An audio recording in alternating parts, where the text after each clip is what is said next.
At what level of wealth does money lose its marginal reward value? In fact, money has diminishing marginal utility. As wealth increases, each additional dollar generally provides less additional value than the dollar before it. Economics has studied this principle for centuries, while neuroscience has shown that monetary rewards activate brain systems involved in motivation, learning, valuation, and reward. This paper asks whether diminishing marginal utility has a measurable neural counterpart. Specifically, does the brain respond less strongly to the same financial reward when the recipient is already wealthier? We propose a framework connecting economic utility with neural reward processing.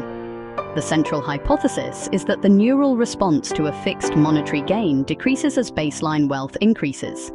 We further propose that the brain may respond more strongly to the relative size of a financial gain than to its absolute dollar value. The goal is not to identify a specific wealth level at which dopamine reaches zero. Instead, the goal is to determine whether there is a measurable wealth saturation point at which additional money produces a practically negligible change in reward response. 1. Introduction.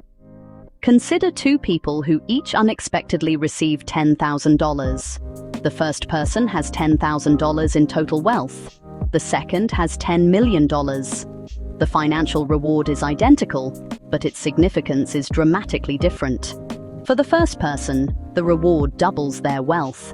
For the second person, it increases wealth by only 1/10%. This illustrates the economic principle of diminishing marginal utility. Utility can be represented as U of W, where W represents wealth.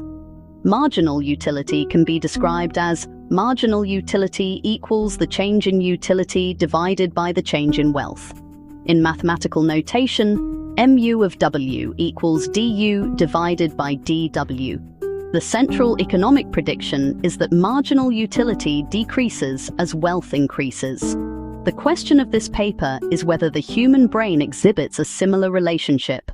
Neuroscience research has shown that monetary rewards engage the striatum and dopaminergic midbrain, regions involved in reward processing and learning.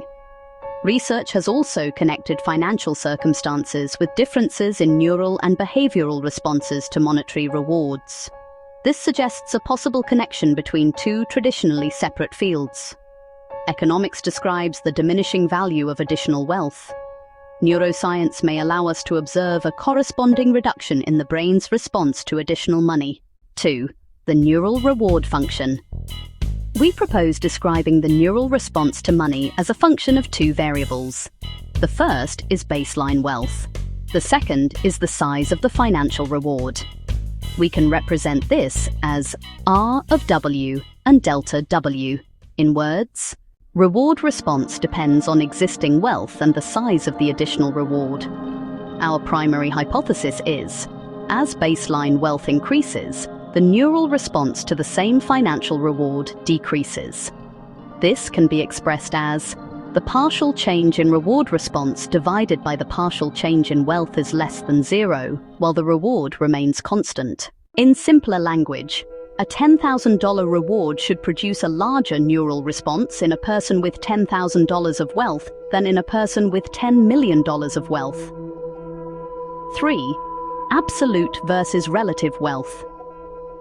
A particularly important question is whether the brain responds to the absolute amount of money or to its relative significance.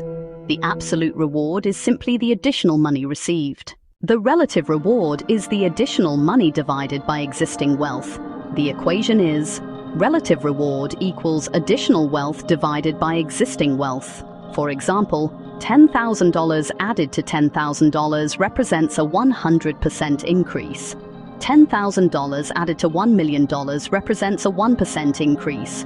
$10,000 added to $10 million represents a 0.1% increase. This produces a powerful hypothesis. The neural reward response may be better predicted by the percentage change in wealth than by the absolute dollar amount of the reward. If this is true, the brain may be responding to something resembling economic marginal utility. 4. Mathematical models. Several mathematical models could describe the relationship between wealth and reward. The first is a linear model. Utility equals a times wealth plus B. In this model, every additional dollar produces the same amount of utility. The second is a logarithmic model.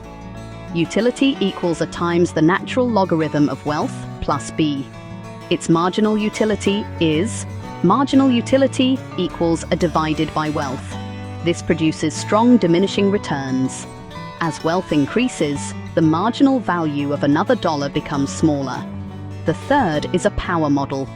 Utility equals wealth raised to the power alpha. If alpha is between 0 and 1, the model produces diminishing marginal utility. The fourth is a saturation model. Utility equals maximum utility multiplied by 1 minus the exponential of negative k times wealth. This model allows utility to approach a maximum as wealth becomes very large. The purpose of comparing these models is to determine the actual shape of the relationship, rather than assuming that wealth follows one particular mathematical function. 5. The wealth saturation point. The phrase, money loses its marginal reward value, should not mean that money literally becomes worthless. A mathematical marginal utility of 0 would be marginal utility equals 0. A more realistic concept is a practical zero. A practical zero occurs when the additional reward becomes so small that it produces little measurable change. We can therefore define a wealth saturation point. The wealth saturation point is the level of wealth at which an additional unit of money produces only a negligible change in neural reward response. This distinction is important because there may never be a precise biological point at which money produces absolutely no reward. Instead, the reward response may simply become progressively smaller. 6. Proposed experiment. A strong experiment would recruit people across a wide range of wealth levels. Participants would complete monetary reward tasks while undergoing brain imaging. The experiment would vary the size of financial rewards and the probability of receiving them. The study would measure 3 things. First, the neural response to monetary rewards. Second, the behavioral response to those rewards. Third, the participant's subjective perception of the reward. The primary brain regions of interest would include the striatum and dopaminergic midbrain. However, an important scientific distinction must be made. Brain imaging does not directly measure dopamine concentration. Therefore, the study should describe its results as neural activity within reward-related circuitry, rather than claiming to directly measure dopamine. 7. Reward prediction error. The experiment should also measure reward prediction error. A reward prediction error occurs when the outcome differs from what a person expected. The equation is prediction error equals actual reward minus expected reward. For example, receiving $1,000 when you expected $100 creates a large positive prediction error. This matters because the brain may respond not only to the size of a reward, but also to how surprising that reward is. The experiment must therefore distinguish between reward magnitude, reward expectation, and reward prediction error. This would help determine whether wealth changes the perceived value of money itself or changes the psychological surprise associated with financial rewards. 8. Statistical model. The central analysis would examine whether neural reward response can be predicted by wealth and the size of the reward. A simplified model can be expressed verbally as reward response equals a baseline value, plus the effect of wealth, plus the effect of reward size, plus the effect of relative reward, plus the effects of other relevant variables, plus statistical error.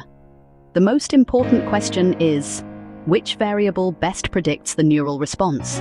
Is it absolute wealth? Is it income? Is it logarithmic wealth? Or is it the percentage increase in wealth produced by the reward? Finding the answer would tell us how the brain represents the economic significance of money. 9. Individual wealth thresholds. We should not assume that every person reaches the same wealth saturation point. People have different lifestyles, financial obligations, aspirations, and perceptions of security. For one person, $5 million might represent complete financial independence.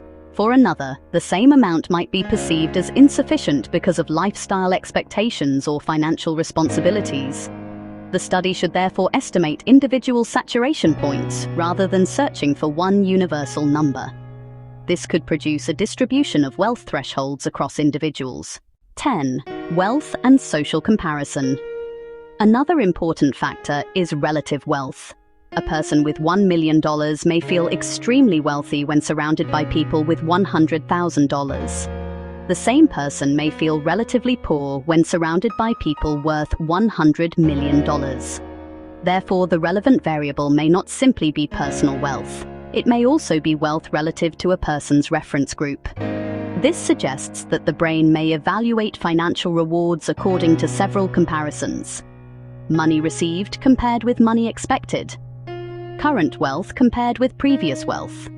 Personal wealth compared with the wealth of others.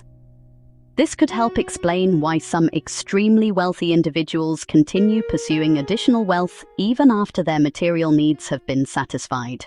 11. Limitations. Several limitations must be addressed. First, neural activity cannot be treated as a direct measurement of subjective utility. Second, standard brain imaging does not directly measure dopamine. Third, wealth is difficult to measure perfectly, particularly for individuals with private businesses and complex investments. Fourth, perceived financial security may be more important than objective net worth. Finally, a cross-sectional study cannot prove that becoming wealthier causes the neural reward response to decline. A longitudinal study would be stronger because it could measure the same individuals as their financial circumstances change. 12. Conclusion. The central idea of this paper is simple. A dollar does not have the same psychological significance to everyone. An additional $10,000 can dramatically change the life of someone with $10,000 in wealth, while producing almost no material change for someone with $10 million. Economics describes this phenomenon as diminishing marginal utility. Neuroscience provides a potential way to measure its biological counterpart. The central hypothesis is, as baseline wealth increases, the neural reward response to the same additional monetary reward decreases. A second hypothesis is, the brain may respond more strongly to the relative change in wealth than to the absolute amount of money received. The ultimate goal is not to discover a magical number where dopamine reaches zero. The goal is to identify whether there is a measurable wealth saturation point. That point would represent the level of wealth at which additional money produces only a negligible marginal reward response. The broader question is therefore not simply, how much money is enough? It is, can the diminishing marginal value of wealth be measured in the human brain, modeled mathematically, and used to estimate when additional money produces practically negligible reward? If the answer is yes, the result could establish a meaningful connection between economic theory, psychology, and the neuroscience of human reward.